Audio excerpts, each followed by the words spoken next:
Think about your last grocery run. You probably spent more than you expected, came home with less than you planned, and at no point did it feel like things were getting better. But here's what's strange. Every retail report says Americans are spending more than ever. Stores are packed, sales numbers are up. On paper, the American consumer has never looked stronger. So why does your wallet tell a completely different story? Here's the truth. Those retail numbers are not lying, but they are hiding something massive. Something that explains exactly why prices feel higher, your savings feel thinner, and nothing seems to add up the way it should. And once you see it, it changes how you read every economic headline from this point forward. Here is what that actually looks like in real life. School teacher, mid-40s, married, 2 kids in middle school, stable income. By every visible measure, she is doing fine. Her name is Sandra, and a few years ago, her grocery run was simple. 1 trip on Saturday morning. She knew her brands. She trusted her budget. She filled the cart, swiped her card, and went home. Total time? Maybe 45 minutes.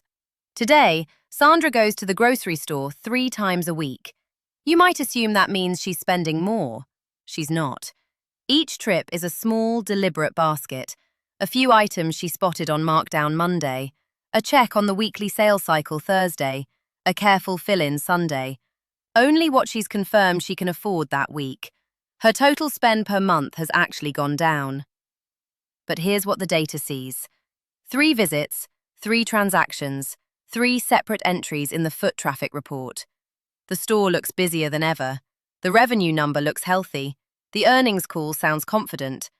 What the data does not see is why Sandra goes 3 times instead of once. It does not see the calculation happening in her head before every single trip. It does not see that she has stopped buying anything she cannot immediately justify. Sandra is managing financial anxiety 1 small basket at a time, and there is no column in any retail report on earth that tells you that. This is the core problem with how we measure the health of the American consumer right now. And it is the reason 2 things that look contradictory are actually both true at the same time. Retail revenue is growing, and consumers are quietly getting weaker. Both are real, and to understand how they coexist, you need to understand something fundamental about what a retail sales report actually measures. It measures one thing: total dollars spent at the register, not how many items were purchased, not whether people are eating better or living more comfortably, not whether the family that just checked out is doing okay or just barely holding on. Just the dollar amount that changed hands. So here's what that means right now in plain terms. A household goes to the grocery store with $200. In 2021, they come home with a full cart. Protein, fresh produce, snacks, cleaning supplies, a few extras they don't strictly need. In 2025, same store, same $200. They come home with noticeably less. Fewer items, smaller packages, more store brand labels where the name brand used to be. The retail report reads $200 spent. Revenue figure, identical. Lived experience, completely different. That is not a healthy consumer. That is inflation wearing a healthy consumer's clothes, and the report cannot tell them apart. So let's be specific about what is actually driving those revenue figures higher, because it is not prosperity. There are 4 factors, and not one of them has anything to do with people doing well. First, inflation. Nearly every consumer good has risen meaningfully over the past 3 years, and prices went up and stayed up. Second, energy costs. When fuel spikes, that spending shows up in the data whether people choose to spend it or not. Nobody opts into a gas price increase. Third, food. People have to eat. When grocery prices rise 15 to 20% and you still have a family depending on you, you spend more. The data logs it as consumer growth. Inside the household, they call it survival. And fourth, post-pandemic pricing stickiness. The baseline cost of maintaining the exact same lifestyle permanently increased. Put all 4 together, and you get a situation where retail revenue grows year over year, while the average family has quietly less to show for every dollar they spend. The cart still looks full from the outside, but the math inside the household gets harder every single month. The mechanical failure of the American consumer model did not occur in a single financial quarter, nor was it the product of an unforeseen economic anomaly. It was the deliberate result of structural policy decisions, corporate pricing mechanics, and historical shifts that accumulated over decades. To trace how the baseline cost of living transformed into a permanent, high-friction financial ceiling, one must examine the precise legislative and economic catalysts that began shifting the floor beneath American households long before the current inflation spike. In the decades following the 1970s inflation shocks, U.S. monetary policy prioritized price stability above wage growth. For 30 years, from 1990 to 2020, headline inflation appeared subdued, averaging roughly 2.1% annually. However, this headline stability masked a severe divergence in core household liabilities. According to data from the Bureau of Labor Statistics, while durable goods like televisions and clothing saw real inflation-adjusted price declines due to globalized supply chains, non-substitutable essentials inflated at rates far exceeding baseline income growth. Between 2000 and 2020, medical care costs rose by more than 80%. Higher education tuition surged past 130%, and urban housing costs climbed by over 90%. When the global market froze in early 2020, the federal government deployed an unprecedented fiscal response.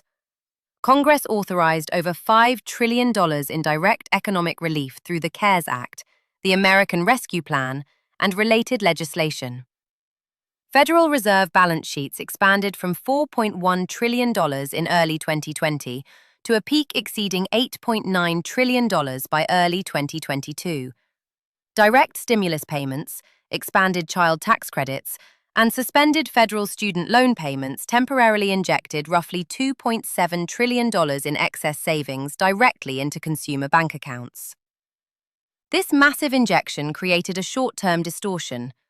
Retailers observed record sales volumes across all categories in 2021, driven by high liquidity and restricted services spending. However, as global supply chain bottlenecks emerged, compounded by semiconductor shortages and energy supply disruptions in 2022, the velocity of money hit a supply side structurally unable to match demand. The Consumer Price Index peaked at 9.1% year-over-year in June 2022, marking the fastest rate of inflation since November 1981. The critical shift occurred when supply chain bottlenecks resolved, yet retail prices failed to return to their baseline trajectory. Between January 2021 and early 2026, cumulative consumer prices rose by over 20%. Essential food-at-home costs experienced some of the steepest structural increases. Department of Agriculture data reveals that grocery prices climbed 11% in 2022 alone, followed by further cumulative gains through subsequent years. Basic staples detached entirely from historical cost curves. Ground beef prices increased over 21% in a single 12-month span, while shelter and utility costs locked in high baseline floors that resisted disinflationary pressures. Yushioadin corporations recognized a structural shift in consumer price elasticity. Throughout 2022 and 2023, corporate profit margins across major consumer packaged goods firms reached 40-year highs. Executives explicitly cited input cost inflation to justify price hikes that outpaced their actual cost increases, a mechanism documented by Federal Reserve researchers as margin expansion pricing. Once consumers demonstrated an initial willingness to pay elevated prices out of necessity, corporations established these elevated price tags as permanent baseline floors rather than temporary surcharges. Concurrently, wages failed to keep pace with the real cost of living. Although nominal average hourly earnings grew by roughly 15 to 18% over the same multi-year period, real inflation-adjusted wages remained negative for 25 consecutive months between April 2021 and April 2023. By the time nominal wage growth turned positive relative to annual inflation, the cumulative loss in consumer purchasing power had already been locked into the economy. A household required thousands of dollars more per year simply to maintain the identical basket of goods and services they secured in 22. To bridge this persistent deficit, American households systematically altered their balance sheets, depleting the financial buffers constructed during the stimulus era. Personal savings rates, which spiked to an all-time high of 32% in April 2020 due to government transfers and suppressed spending options, collapsed below 3% by late 2024 and early 2025, falling well below the pre-pandemic historical average of 6.2%. Aggregate excess savings, estimated by the Federal Reserve Bank of San Francisco to have peaked at $2.1 trillion in mid-2021, were completely exhausted by mid-2024. With cash reserves depleted, consumer spending decoupled from real disposable income and attached itself to short and medium-term debt instruments. Data from the Federal Reserve Bank of New York confirms that total U.S. credit card debt surged from a pandemic low of $770 billion in early 2021 to over $1.25 trillion by early 2026. This marked a historic nominal peak, reflecting an increase of more than $480 billion in credit card balances in just 5 years. This accumulation of revolving debt coincided with the most aggressive monetary tightening campaign by the Federal Reserve in 4 decades. To combat persistent inflation, the central bank raised the federal funds rate from near zero to a target range of 5.25 to 5.50%. Consequently, average commercial bank credit card interest rates soared from 14.5% in 2021 to over 21.5% by 2026, with interest rates on accounts carrying balances exceeding 22%. As a direct result of these converging policy decisions and market dynamics, the structural composition of the U.S. economy reached a geographic and demographic trap. Aggregate top-line retail sales metrics continued to report expansion, masking the fact that higher borrowing costs and permanent baseline price shifts were systematically extracting liquidity from middle and lower-income households. The retail growth celebrated in financial media was no longer fueled by expanding volume or real consumer wealth, but by higher unit costs and record-level debt servicing. While macro-level headline indicators present an image of stable consumer demand, granular operational data from retail networks, debt registries, and corporate filings reveals an escalating structural conflict. The reality of the modern American marketplace is defined by a silent friction between corporate revenue preservation strategies and severe household financial compression. The divergence between top-line retail revenue and actual unit volume exposes the mechanics of this friction. Data from major market research firms, including Nielsen IQ and Circana, indicates that across major fast-moving consumer goods categories, overall unit sales have flatlined or declined year over year, even as dollar sales figures reflect low single-digit growth. Consumers are consistently paying more total dollars while physically leaving stores with fewer units. In response, corporate retail strategies have pivoted from volume growth to aggressive margin optimization, operational cost externalization, and covert price adjustments. A key mechanism in this strategy is the widespread implementation of product re-engineering, commonly referred to as shrinkflation.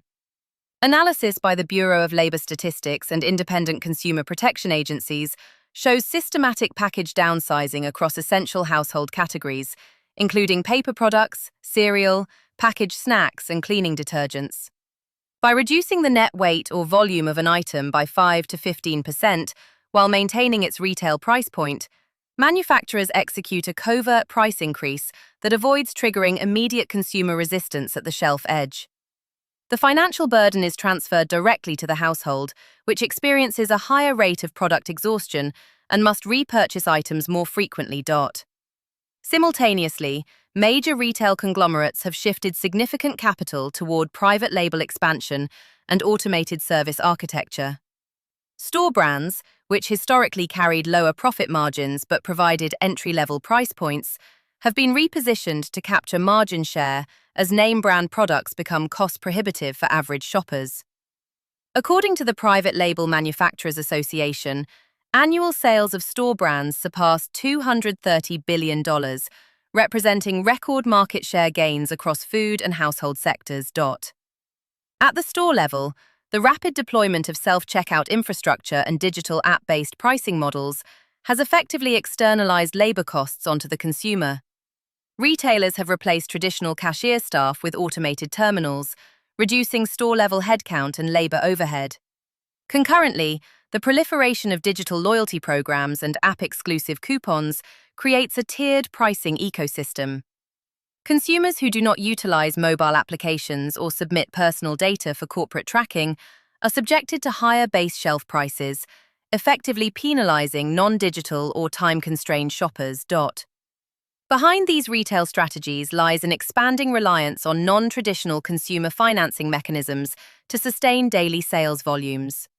The rapid rise of Buy Now, Pay Later (BNPL) platforms such as Klarna, Affirm, and Afterpay has altered basic consumer payment behavior. Data from the Consumer Financial Protection Bureau (CFPB) confirms that BNPL usage has expanded rapidly beyond durable electronics and apparel into routine, non-durable purchases, including grocery orders, fuel, and utility bills. The integration of BNPL services into routine point-of-sale systems allows consumers to split small-dollar grocery transactions into short-term installments. CFPB reporting highlights that lower-income households and financially distressed consumers are disproportionately represented among frequent BNPL users, often stacking multiple loan obligations simultaneously across different platforms. Because BNPL debts are not uniformly reported to major credit reporting bureaus, this shadow debt remains largely invisible in standard consumer leverage metrics, masking the true extent of household balance sheet fragility. Concurrently, traditional credit indicators demonstrate accelerating stress. According to the Federal Reserve Bank of New York's quarterly report on household debt and credit card delinquency rates have risen sharply, with transition rates into serious delinquency, 90 days or more past due, exceeding 6.5%, reaching levels not observed since the aftermath of the 2008 financial crisis. Delinquency spikes are particularly concentrated among younger demographics and lower to middle income brackets, where high revolving credit balances intersect with interest rates averaging over 21%. This financial strain has precipitated a sharp bifurcation in the US economy, producing a distinct K-shaped performance pattern across income strata. The top 20% of households by income, benefiting from cumulative asset appreciation in equities and residential real estate, continue to drive discretionary luxury spending, travel, and high-margin services. Their sustained activity generates sufficient aggregate dollar volume to offset spending contractions among lower-income tiers in national economic reports. Conversely, the bottom 60% of households face a persistent deficit between wage growth and fixed living expenses. Real estate affordability metrics hit 40-year lows, with median mortgage payments absorbing over 30% of median household income, while median rents remain over 20% higher than 2020 levels. The resulting absorption of disposable income by fixed shelter, debt service, and essential nutrition leaves middle-class households with virtually no margin to absorb external economic shocks. The clash between corporate earnings imperatives and consumer capacity has reached an operational bottleneck. Retailers are unable to continue raising prices without triggering severe volume drops, yet they face elevated structural costs in commercial real estate, logistics, and supply chain inputs. Households have largely exhausted emergency liquidity, maxed out revolving credit lines, and adjusted daily shopping behavior to mitigate baseline cost inflation. The resulting landscape is an economic equilibrium held together not by organic consumer strength, but by short-term credit expansion, covert price adjustments, and concentrated spending from high-income tiers.